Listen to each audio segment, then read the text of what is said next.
तू ही तो धन बड़ुए बरा के। अच्छा ये सिर्फ मुझे ही पसंद नहीं, मुझे लगता है आप सबको भी पसंद होगी।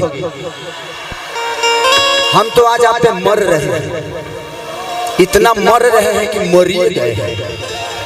अब खाली हुटी चलता, एक बार तो जो हम हुटी पिया दे उतने में हमारे प्राण आ जाएंगे।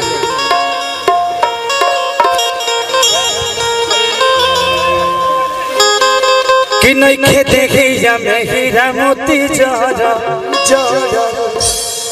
तब लफुआ सब पीछे बड़े पड़ा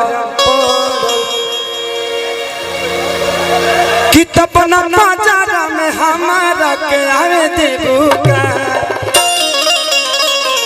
एगो बात बताई तो बताए देबूका,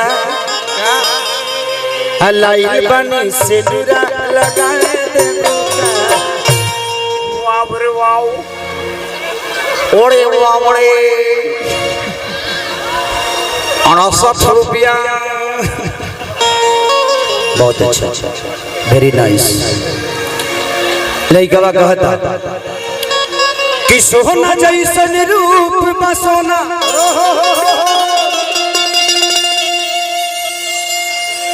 तो होके रखले बानी अलमारी में, अलमारी में छोड़ के चली गई लुका कमी रहे खेसारी।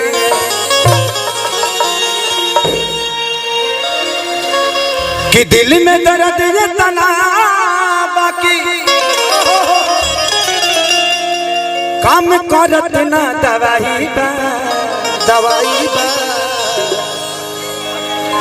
आया जी दुख में बानी कर कारण हमारे भाई बा।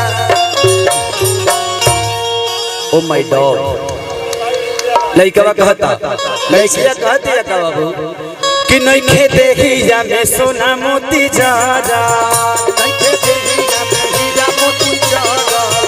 बाबू लफुआ सब पीछे बड़े पड़ा, बाबू लफुआ सब पीछे बड़े पड़ा। नहीं खे देखी या मैं हीरा मोती जरा, बाबू लफुआ सब पीछे बड़े पड़ा। अपना बाजारा में हमारा के आवे देबूका, हो अपना बाजारा में हमारा के आवे देबूका। एगो बात बताई तो बताए देबूका, ओ एगो बात बताई तो बताए देबूका। अलाइल बाली से निरा लगाए देबूका।